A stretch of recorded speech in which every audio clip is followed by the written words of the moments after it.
जिंदाबाद जिंदाबाद। आदरणीय बहन कुमारी मायावती जी जिंदाबाद जिंदाबाद जिंदाबाद। आदरणीय बहन कुमारी मायावती जी जिंदाबाद जिंदाबाद जिंदाबाद। बाबा साहब अमर रहे, अमर रहे अमर रहे बाबा साहब अमर रहे, अमर रहे अमर रहे मान्यवर कांशी राम जी अमर रहे, अमर रहे अमर रहे मान्यवर कांशी राम जी अमर रहे। अमर रहे अमर रहे। बीएसपी की क्या पहचान, नीला झंडा हाथी निशान, बीएसपी की क्या पहचान। नीला झंडा हाथी निशान। बहन जी आप आगे बढ़ो, हम आपके साथ बहन हैं, जी आप संघर्ष करो, हम आपके साथ बहन हैं, जी आप संघर्ष करो। हम आपके साथ हैं। पुरुषों के सम्मान में, बीएसपी मैदान में, फूले के सम्मान में, बीएसपी मैदान में, शाहू के सम्मान में, बीएसपी मैदान में, बाबा के सम्मान में, बीएसपी मैदान में, पुरुषों के सम्मान में बीएसपी मैदान में बीएसपी आई है, नई रोशनी लाई है, बीएसपी आई है। नई रोशनी लाई है। बीएसपी की क्या पहचान, नीला झंडा हाथी निशान, बीएसपी की क्या पहचान। नीला झंडा हाथी निशान। देश की मजबूरी है,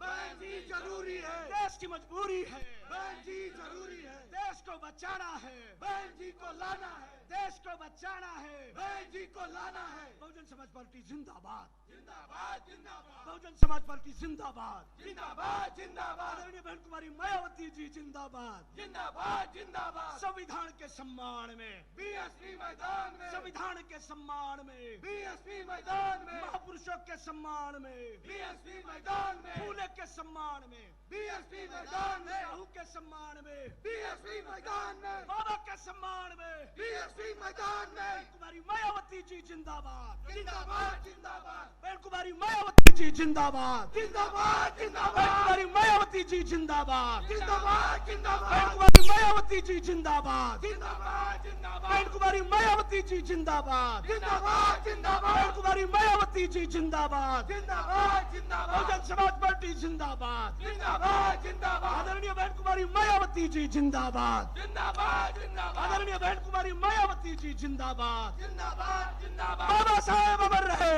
अमर रहे अमर रहे, बाबा साहेब अमर रहे, अमर रहे अमर रहे, मान्यवर कांशी राम साहब अमर रहे। अमर रहे अमर रहे। बहन जी आप संघर्ष करो, हम आपके साथ हैं, बहन जी आप संघर्ष करो, हम आपके साथ हैं, बहन जी आप संघर्ष करो। हम आपके साथ हैं। देश की मजबूरी है, बहन जी जरूरी है, देश की मजबूरी है, बहन जी जरूरी है, देश की मजबूरी है। बहन जी जरूरी है, देश को बचाना है, बहन जी को लाना है, देश को बचाना है। बहन जी को लाना है। बहन कुमारी मायावती जी जिंदाबाद, जिंदाबाद जिंदाबाद, बहन कुमारी मायावती जी जिंदाबाद। जिंदाबाद जिंदाबाद, बाबा साहब अमर रहे। अमर रहे अमर रहे। धन्यवाद, जय भीम।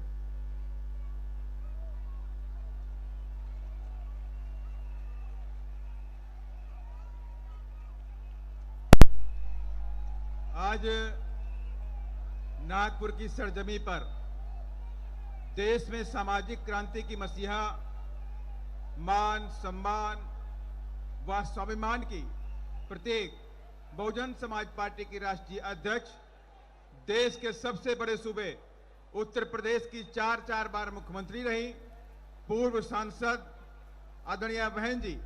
हम सबके बीच में नागपुर के प्रत्याशी श्री योगेश लांजेवार जी, रामटेक लोकसभा के प्रत्याशी श्री संदीप मेश्राम जी, गोंदिया भंडारा लोकसभा के प्रत्याशी श्री कुंभलकर जी, गढ़चिरौली लोकसभा के प्रत्याशी श्री योगेश नामदेव जी, चंद्रपुर लोकसभा प्रत्याशी श्री राजेंद्र रामटिके जी, यावतमल लोकसभा प्रत्याशी श्री हरि बाबू राठौड़ जी, नांदेड़ लोकसभा प्रत्याशी श्री पांडुरंग राम जी, अमरावती लोकसभा प्रत्याशी संजय गाडगे जी, वर्धा लोकसभा प्रत्याशी श्री मोहन रैकवार जी, बुल्ढाना लोकसभा प्रत्याशी श्री गौतम किसान मांगड़े जी, हिंगोली लोकसभा प्रत्याशी श्री गजानन रुडाबा जी ढोल जी, अकोला लोकसभा प्रत्याशी श्री काशीनाम दमोरे जी, परभनी लोकसभा प्रत्याशी आलमगीर जी के साथ साथ समस्त महाराष्ट्र प्रदेश के प्रत्याशियों के समर्थन में आज चुनावी जनसभा को संबोधित करेंगी। आप सभी लोग आदरणीय बहन जी का जोरदार तालियों के साथ में स्वागत व अभिनंदन करेंगे।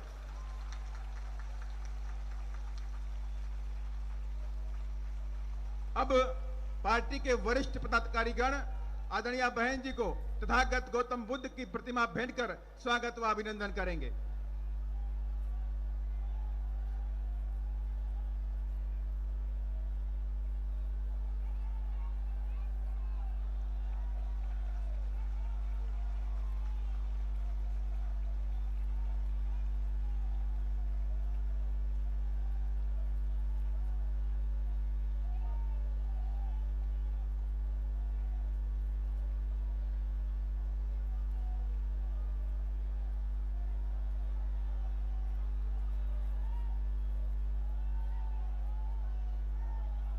अब मैं आदरणीय बहन जी से विनम्र आग्रह करता हूं कि आप अपने ख्यालात रखें। आदरणीय बहन जी।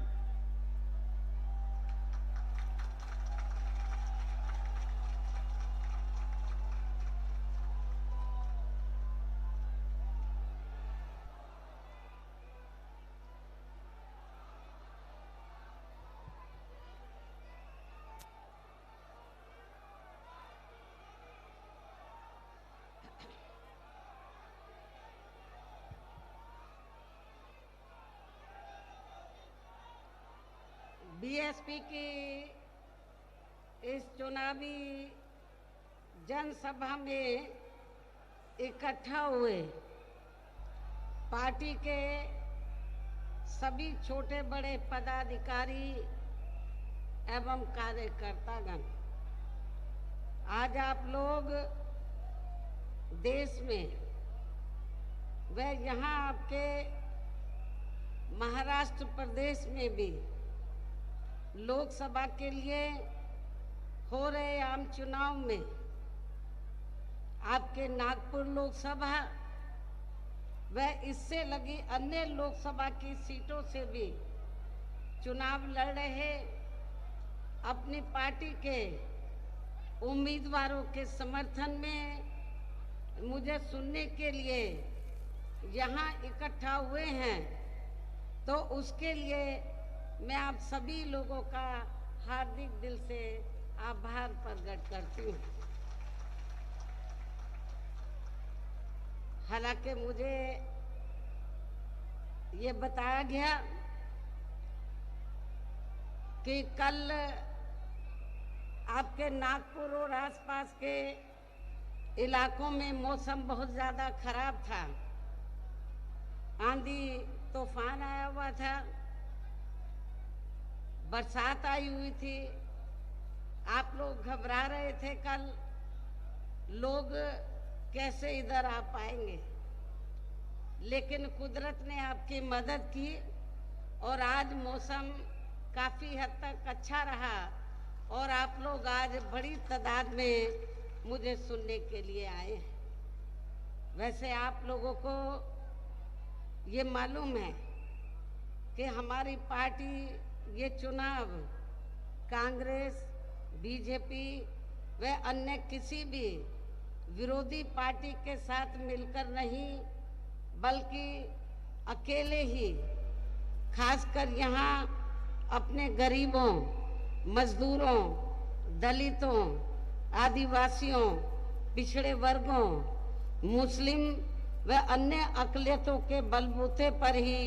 ये चुनाव लड़ रही है। और इनमें से पार्टी से जुड़े ये लोग अपनी पार्टी के उम्मीदवारों को जिताने में पूरे जी जान से लगे हुए हैं। हालांकि आज आपके यहाँ इकट्ठा हुई अपार भीड़, खराब मौसम होने के बावजूद भी यहाँ इकट्ठा हुई अपार भीड़, वह भीड़ के जबरदस्त जोश को भी देखकर अब मुझे ये काफी हद तक भरोसा हो गया है कि इस बार आप लोग इस चुनाव में यहाँ अपने प्रदेश से अपनी पार्टी का बेहतर रिजल्ट जरूर लाएंगे। इसके लिए अब मैं आप लोगों का ध्यान कुछ जरूरी बातों की तरफ दिलाना चाहती हूँ और इस संबंध में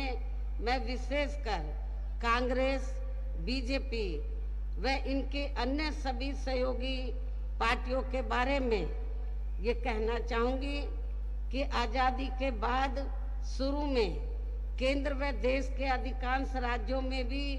ज़्यादातर सत्ता यहाँ कांग्रेस पार्टी के ही हाथों में केंद्रित रही है, किंतु इनकी अधिकांश मामलों में रही गलत नीतियों एवं गलत कार्य प्रणाली आदि की वजह से ही फिर इस पार्टी को केंद्र व काफी राज्यों की भी सत्ता से बाहर होना पड़ा है और यही स्थिति इनकी सहयोगी पार्टियों की भी बनी रही है, जिसके कारण ही पिछले कुछ वर्षों से बीजेपी व इनके सहयोगी दल केंद्र व अधिकांश राज्यों की भी सत्ता में काबिज हो गए। कांग्रेस पार्टी की गलत नीतियों व कार्यशैली की वजह से ही आप लोगों को ये मालूम है कि हमें बहुजन समाज पार्टी बनाने की भी जरूरत पड़ी है। यदि कांग्रेस पार्टी कमजोर तबके के लोगों का पूरी ईमानदारी निष्ठा से भला करती, उनको भारतीय संविधान के तहत जो दिए गए कानून है उनका पूरा लाभ उनको देती, तो शायद हमें बहुजन समाज पार्टी को बनाने की जरूरत नहीं पड़ती। लेकिन बीएसपी को बनाने की जरूरत इसलिए पड़ी क्योंकि कांग्रेस पार्टी की कथनी करने में काफी अंतर रहा है। आप लोगों को ये भी मालूम है कि आप लोग कांग्रेस पार्टी के राज में काफी लंबे अरसे तक ये संघर्ष करते रहे कि बाबा साहब डॉक्टर अंबेडकर को भारत रत्न की उपाधि से सम्मानित किया जाना चाहिए। लेकिन कांग्रेस पार्टी ने बाबा साहब डॉक्टर अंबेडकर को अपने जीते जी उनको भारत रत्न की उपाधि से सम्मानित नहीं किया। और इतना ही नहीं, इनके कारवां को, मूवमेंट को आगे बढ़ाने वाले, बाबा साहब के देहांत के बाद इनके कारवां को, मूवमेंट को आगे बढ़ाने वाले मान्यवर श्री कांशीराम जी की जब डेथ हुई, मृत्यु हुई, तो तब सेंटर में कांग्रेस पार्टी पावर में थी। तो सेंटर में कांग्रेस पार्टी ने एक दिन का भी मान्यवर श्री कांशीराम जी के सम्मान में राष्ट्रीय शोक डिक्लेयर नहीं किया था। इतना ही नहीं, बाबा साहब डॉक्टर अंबेडकर के अथक प्रयासों से अति पिछड़े वर्ग के लोगों को जो मंडल कमीशन की जो रिपोर्ट आई उसके तहत जो उनको आरक्षण का लाभ मिलना चाहिए था, तो कांग्रेस पार्टी की सरकार ने सेंटर में अपनी हुकूमत के दौरान मंडल कमीशन की रिपोर्ट को भी लागू नहीं किया, जिसके कारण पिछड़े वर्ग के लोगों को आरक्षण का पूरा लाभ नहीं मिल सका। बहुजन समाज पार्टी के ही अथक प्रयासों से, संघर्ष के कारण ही फिर मंडल कमीशन की रिपोर्ट जब कांग्रेस सेंटर से बाहर हुई और श्री बीपी सिंह की सरकार बनी, तब ये मंडल कमीशन की रिपोर्ट लागू हुई थी। और उसके लिए बहुजन समाज पार्टी को काफी संघर्ष करना पड़ा था। पहली बार बीएसपी के कुछ एमपी जीत कर आए थे 1989 में।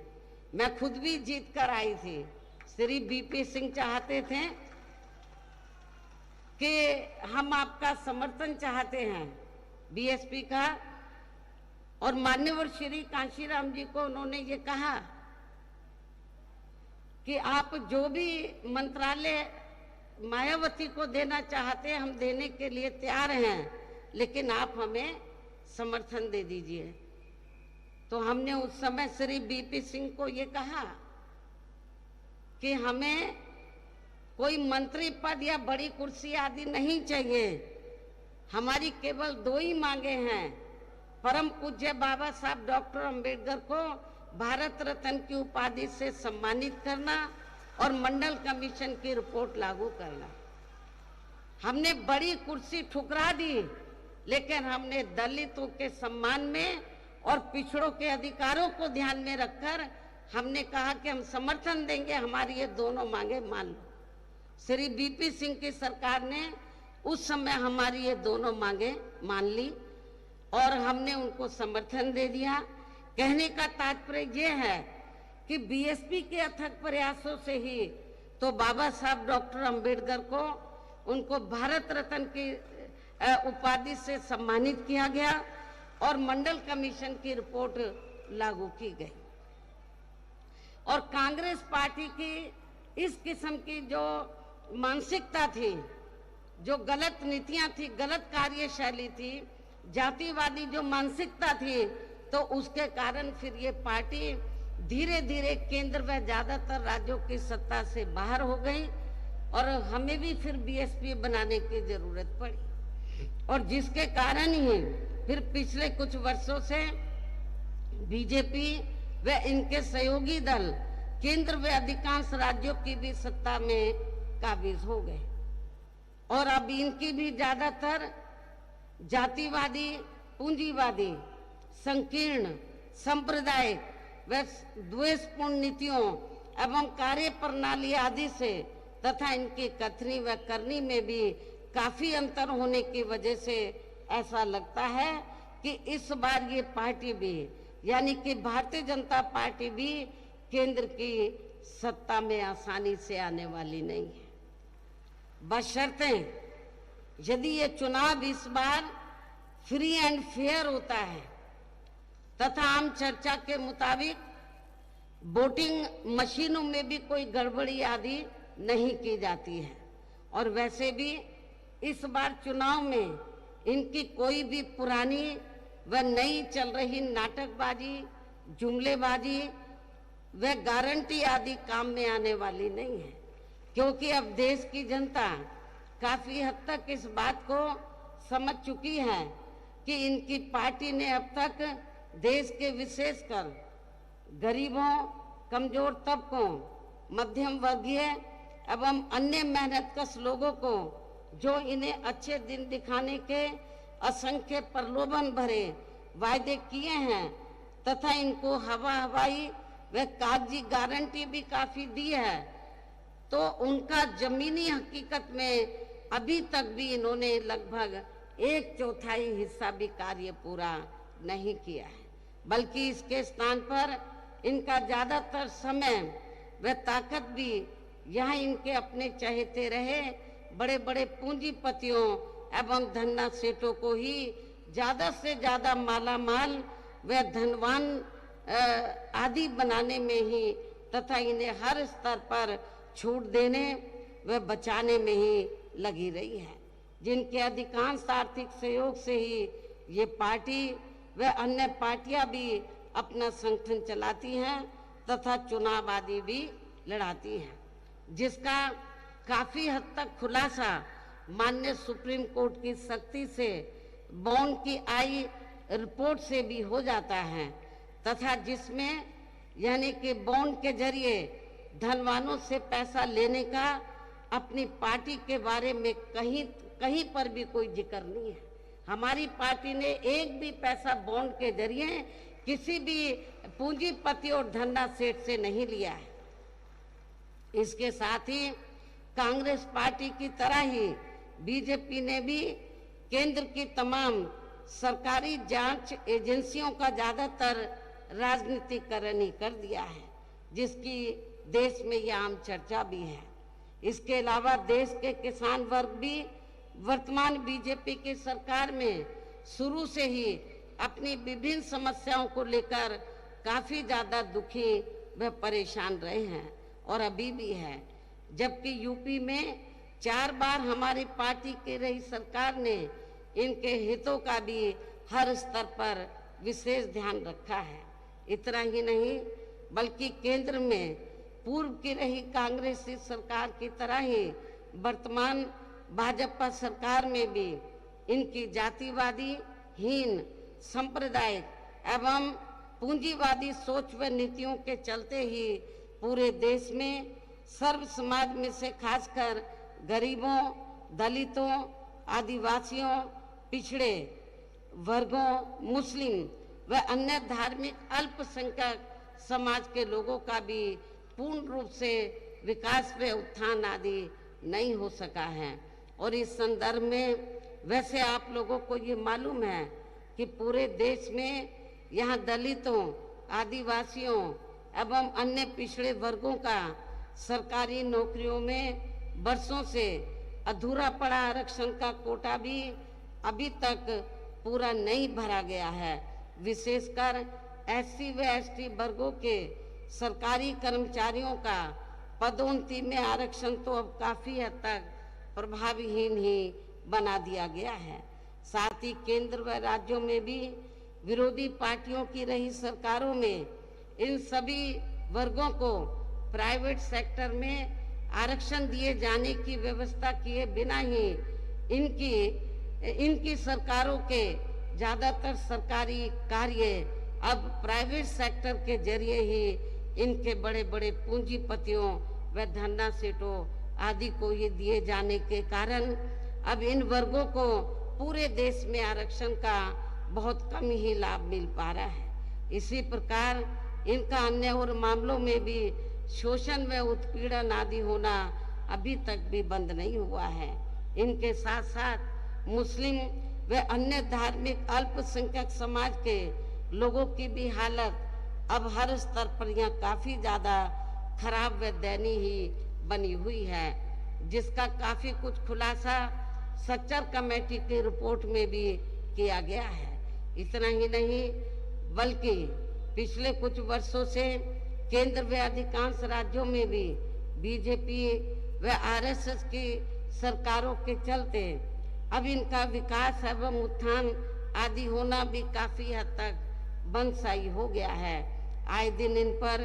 खासकर धर्म की आड़ में हो रही जुल्म जाति भी यहाँ काफी ज्यादा चरम सीमा पर पहुंच चुकी है। इनके साथ साथ अपर कास्ट समाज में से विशेषकर गरीब लोगों की भी हालत हमें कोई खास अच्छी नजर नहीं आती है। इनकी गलत कृषि नीतियों के कारण किसान वर्ग भी आए दिन आंदोलित ही रहता है। साथ ही इनकी गलत आर्थिक नीतियों की वजह से देश की अर्थव्यवस्था पर भी इसका काफी बुरा प्रभाव पड़ रहा है, जिससे यहाँ विशेषकर छोटे एवं मध्यम वर्गीय व्यापारी वर्ग भी काफी ज्यादा और अब केंद्र में पूर्व की रही सरकारों की तरह ही वर्तमान भाजपा सरकार में भी यहाँ पूरे देश में गरीबी, बेरोजगारी एवं महंगाई आदि भी लगातार काफी ज्यादा बढ़ रही है। देश में हर स्तर पर फैला भ्रष्टाचार भी अभी तक कोई खास खत्म नहीं हुआ है। इनके अलावा केंद्र की वर्तमान भाजपा सरकार में भी अपने देश की सीमाएं अभी तक भी पूरे तौर से सुरक्षित नहीं है। ऐसे में अब आप लोगों को देश में हो रहे लोकसभा चुनाव में कांग्रेस, बीजेपी व इनकी सहयोगी पार्टियों को भी केंद्र की सत्ता में आने से जरूर रोकना है, जिनकी नीतियों व कार्यशैली आदि को आप लोग काफी हद तक आजमा भी चुके हैं और अब ये विरोधी पार्टियां किस्म किस्म के साम, दाम, दंड भेद आदि अनेकों हथकंडे इस्तेमाल करके केंद्र की सत्ता में आने की पूरी कोशिश में लगे हैं, जिनसे अपनी पार्टी के लोगों को हर स्तर पर काफी ज्यादा सावधान रहना है। और इस मामले में विरोधी पार्टियां अपने अपने पक्ष में हवा बनाने के लिए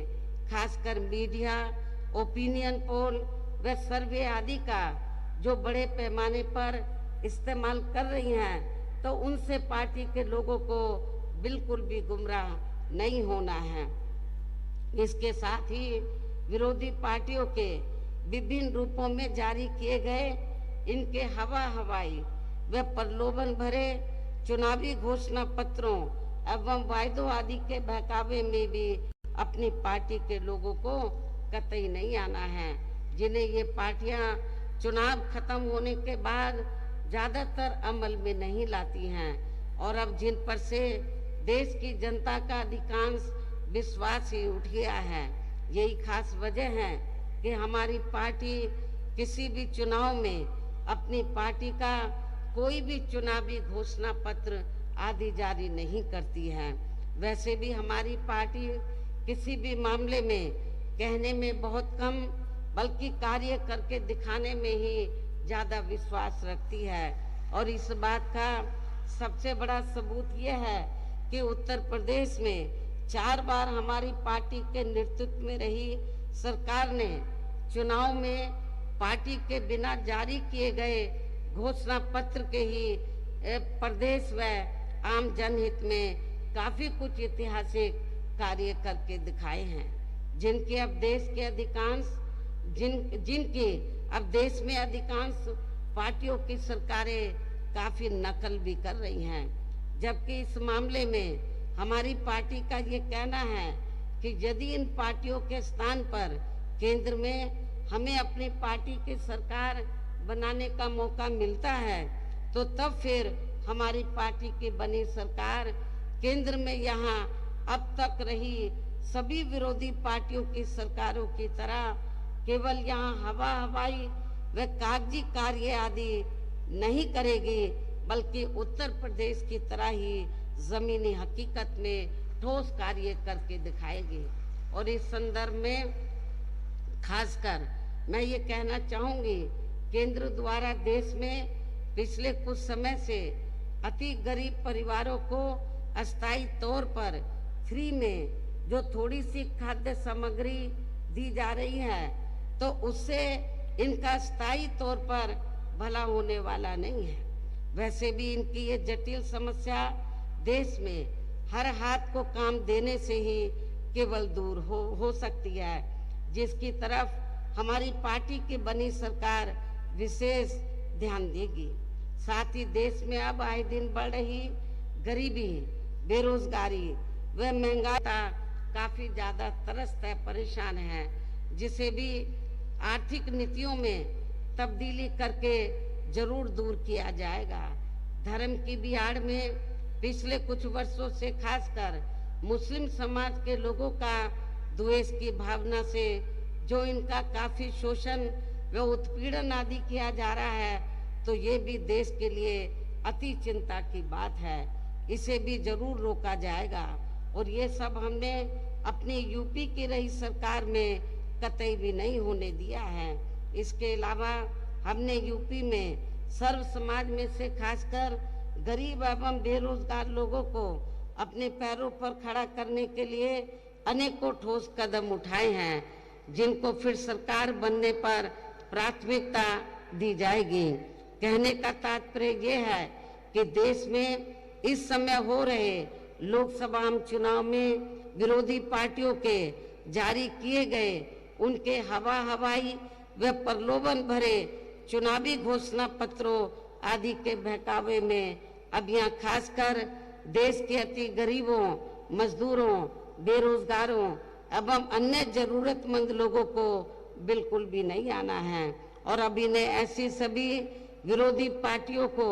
हर हालत में केंद्र की सत्ता में आने से जरूर रोकना है, जिनकी कथनी व करनी में भी काफी अंतर रहा है, शुरू से ही काफी अंतर रहा है, तथा जिन्हें ये लोग बरसों से आजमा भी चुके हैं। ऐसी स्थिति में अब मेरा यही कहना है कि आप लोगों को अपने खुद के व अपने प्रदेश एवं देश के भी हित में अपने वोटों को यहाँ कांग्रेस, बीजेपी व अन्य सभी विरोधी पार्टियों को न देकर केवल अपनी एकमात्र हितैषी पार्टी बहुजन समाज पार्टी को ही देना है, जो ये पार्टी उत्तर प्रदेश की तरह ही केंद्र में भी अपनी पार्टी की सरकार बनने पर फिर पूरे देश में अपनी पार्टी की सर्वजन हिताय व सर्वजन सुखाय की नीतियों पर आधारित इस सरकार चलाएगी। इसके साथ साथ केंद्र से जुड़ी आपके क्षेत्र की जो भी यहाँ स्थानीय समस्याएं होंगी तो उन्हें भी फिर दूर किया जाएगा। साथ ही यहाँ गरीबों, मजदूरों, बेरोजगारों, कर्मचारियों, किसानों, छोटे व्यापारियों एवं अन्य मेहनतकश लोगों के हितों का भी विशेष ध्यान रखा जाएगा। समाज में खासकर दलितों, आदिवासियों, पिछड़े वर्गों, मुस्लिम व अन्य धार्मिक अल्पसंख्यक समाज के लोगों के विकास व उत्थान के साथ साथ हर स्तर पर इनकी सुरक्षा आदि के लिए भी प्रभावी कदम उठाए जाएंगे। तभी फिर यहाँ वास्तव में अपने देश के महान संतों, गुरुओं व महापुरुषों में भी विशेषकर महात्मा ज्योतिबा फूले, श्री छत्रपति शाहू जी महाराज, श्री नारायण गुरु, बाबा साहब डॉक्टर भीमराव अंबेडकर एवं मान्यवर श्री कांशीराम जी आदि का अधूरा रहा सपना जरूर साकार हो सकता है, जिनको यूपी में हमारी पार्टी की रही सरकार द्वारा हर स्तर पर